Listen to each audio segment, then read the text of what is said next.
our next speaker is a talent builder, right? A recruiter. So a lot of us, we actually know, we feel, let me use the word, we feel we know a skill, for example, UI, UX, web development, but the way we look at these things are not really the way recruiters and talent builders look at it. So there's something they're always looking out for that we may not know. So that is why sometimes you feel you know, like you feel you know you're good, and then you put up applications, and then you end up getting a lot of rejections, tons of them. So we want to hear from a recruiter, a professional talent builder, from our own perspective. What is it that they are always looking out for? Tech companies, what is it that they are always looking out for from talent, tech talents, especially female tech talents? So without further say, I'm going to be inviting Omotala,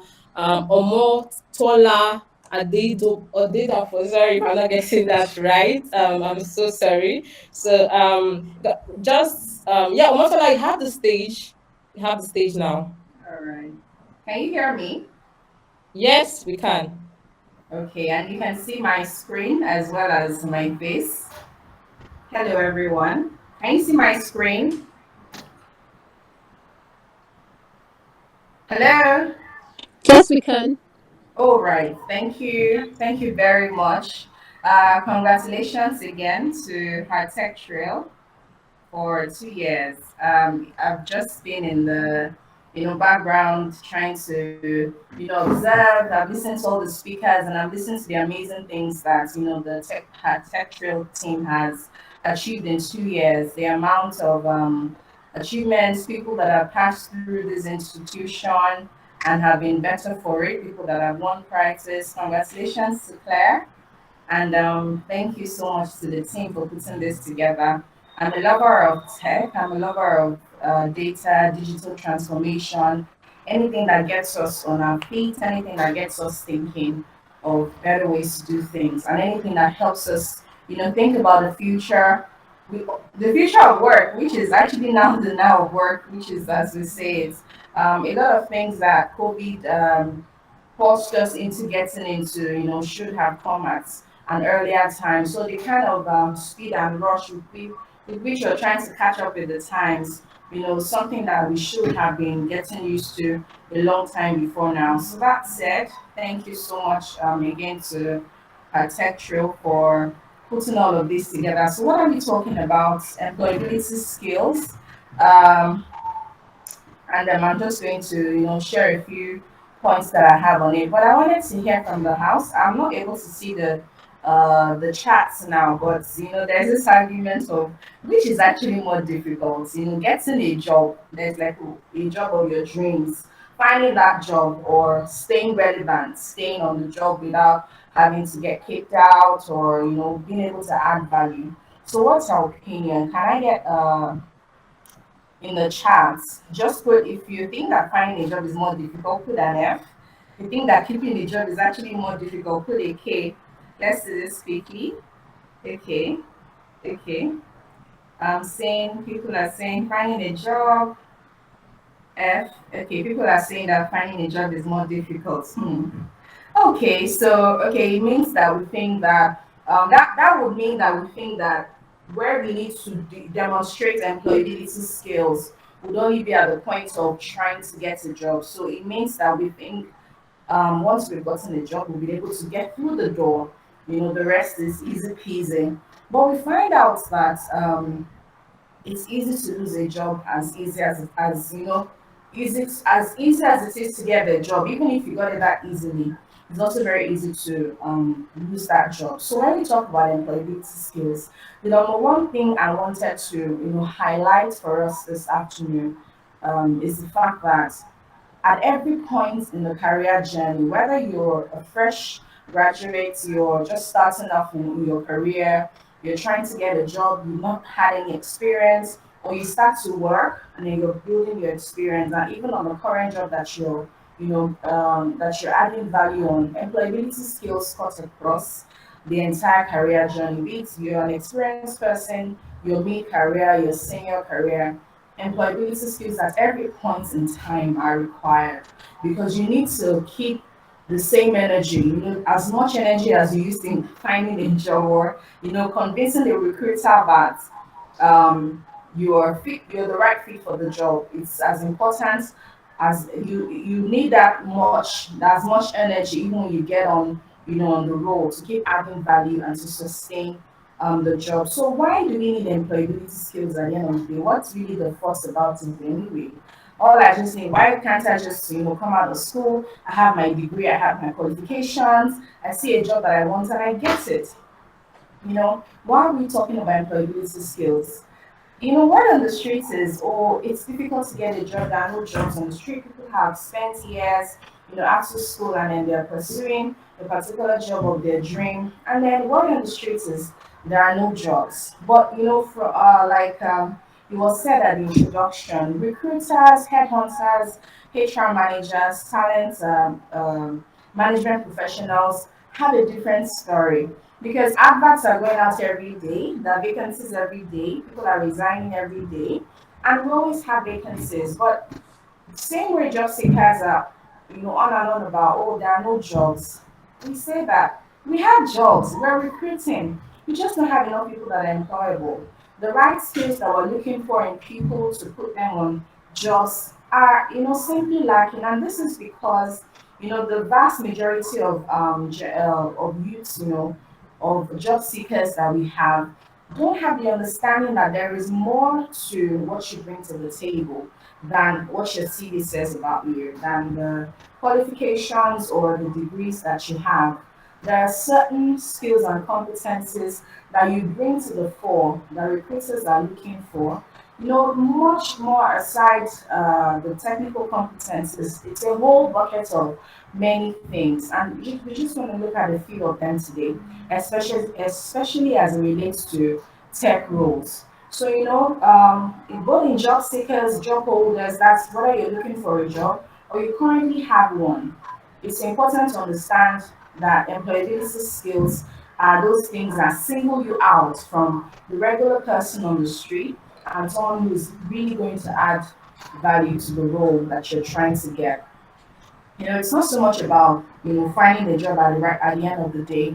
Being the right fit and bringing on value, solving problems, is really why we're on the career journey. And a lot of speakers have spoken today, very amazing and beautiful presentations about finding your niche, knowing the things that you're strong at, knowing your strengths, knowing your weaknesses, how to create a space for yourself. But at the end of the day, when you do create a space for yourself and you find your niche and you work on getting those competencies, there are other things that we're looking at, that adds up from there. So we're going to be talking about four key points. That sum up employability skills for tech: ability, agility, aptitude, and attitude, of course. So we're speaking about ability. So at every point in time, there's a job to be filled, like there's a vacancy, there's a problem. So you're not just coming to fill a space, you're not just coming to add to the numbers. You're coming to solve a problem that is on ground, and we need to understand this as young professionals, as mid-career, or even senior professionals, whether you're fresh from school or not. There's something you need to know as a person that you bring forward, you bring to the table.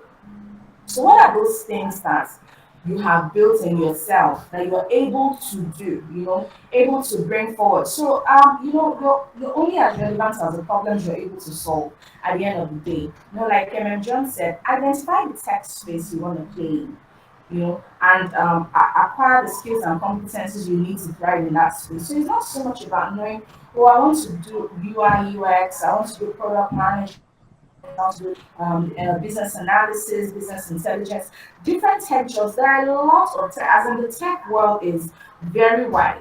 It's not just the IT guys with the glasses, with the hoodie, and always in front of their computers. There are so many ways you can be in tech and still excel in tech based on the things that interest you and the things that you think you have the strength and competencies for. So it is important to acquire the skills and competencies, and you do that by learning. So you're not just going to the name UI UX sounds cool, sounds fun. I'm just going to start applying for jobs, and then I have zero competencies. So what are you able to do? And then if you're not able to do a particular thing that you think you want to try, what have you done in terms of bridging the competency gap that you have? So you must know your competency gaps at every point in time, and you must be interested in bridging them.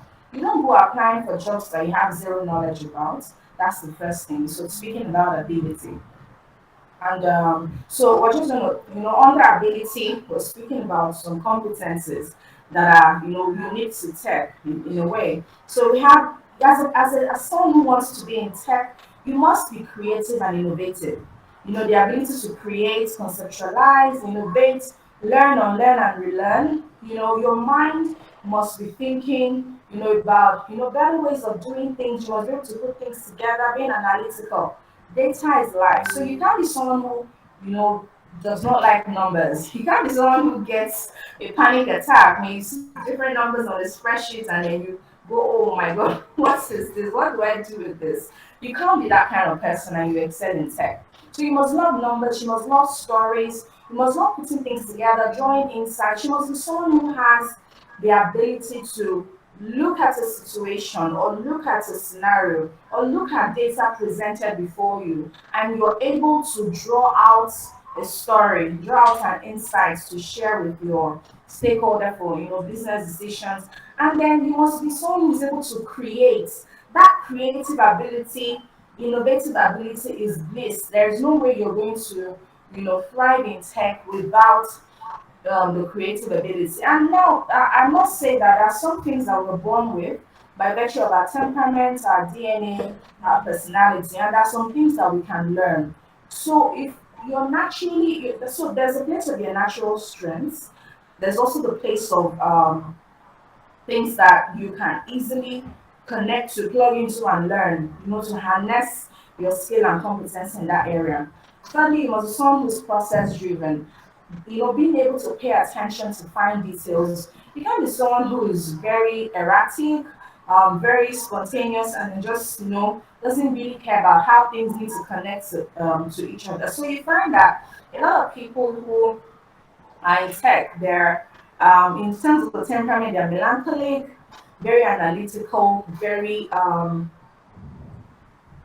they can spend time on the fine detail. They're excellence driven. So those are, they're just these are certain things about your personality that help you, thrive on, the tech role that you might be occupying. So the sequence and flow of things and outcomes, process and outputs, a lot of things about, knowing where you are at, knowing the end goal of where you're trying to get into, and knowing the gaps between both and the things that you need to do, the precise things that you need to do to get to that end point. You also must be digital savvy, being able to leverage technology to make your work easier and faster, more appealing, and more impactful. You can't be someone who um, for example, being digital savvy, you even when you're normally on an ordinary role that isn't even tech required. Something about doing things manually would irritate you, as a person, even in HR. So I'm talking across different disciplines here. Even in HR, whatever it is that you're doing, the age that we are in, the 2021 that we are in, almost in 2022, you won't do things manually anymore, even if your company is not that digitally mature. As a person in your own space, in your little corner, how you can leverage the technology that is already available to you in your small corner to get your manual processes, to do them faster, easier. You're in HR, you're in finance, you're in marketing, whatever it is. So it's not really about the kind of organization you're working for or the kind of role that you occupy. Is a personality. It's something that you wear, on your head to say, I'm going to get in the flow of the age that we're in, which is the digital age, and that will impact on the way and manner in which I do everything I do. So number two, we're speaking about agility. What is agility? Your ability to move easily and quickly, to think and understand. You're thinking on your feet. You're always thinking of a better way of doing things. That's what I just said. You're thinking about the future. You're thinking about how now connects to the future. You don't stop learning. You keep learning. You have an open mind. You think on your feet and you embrace challenges. So there are people who are set in their ways. You're not going to you're not going to succeed or thrive as a tech person if you're set in your ways. So someone who is easily adaptable to change, easily able to grab new innovations. So as much as you are an innovative and creative person, you also have a boss or a team member who is also innovative and creative. You're agile enough to quickly key into when they're sharing their thoughts. You can't be the one who's driving the team behind. So that's speaking on agility. Thirdly, we're speaking about aptitude. We're talking about 4 A's now. We've spoken about ability, we've spoken about agility, now aptitude. And what's that? Your potential to take on more mentally and physically. So your aptitude means that, aside what you're able to do, aside what you know, what you learned, your mind is constantly open, and your mind is constantly in tune to take on more. You have a mind that expands, and your mental attitude is so strong that you're able to, on your feet, think about, new things to do. And you keep learning, you keep exercising that mind. So your mind is such that if you're not exercising it, you're not it's not getting broader, it's not getting more effective, it's not getting sharper. And how do you exercise your mind? You keep learning, you research. There's a particular role that you occupy in your organization. You research on what are the new trends, what are the new things that are happening, how can I do this better? You stay armed with knowledge. That's how to exercise your mind and your attitude. You're as rich as what you know. So there are some words, important words on that attitude. When you're conceptual, you articulate, you're deductive, you're numeric, you're perceptive. These are, synonyms for aptitude. And then, the entire, framework of, having the right aptitude on your job is about learning, aligning your thoughts, anticipating challenges, interpreting, and being able to decide and deduce things. Take interest in bridging your knowledge gaps, of the organization you work in, your industry, and your environment, and then finally ask a lot of questions. These are things that exercise your mind as a tech professional. We're also speaking about attitude. When you talk about tech, there's this what's it called now? There's this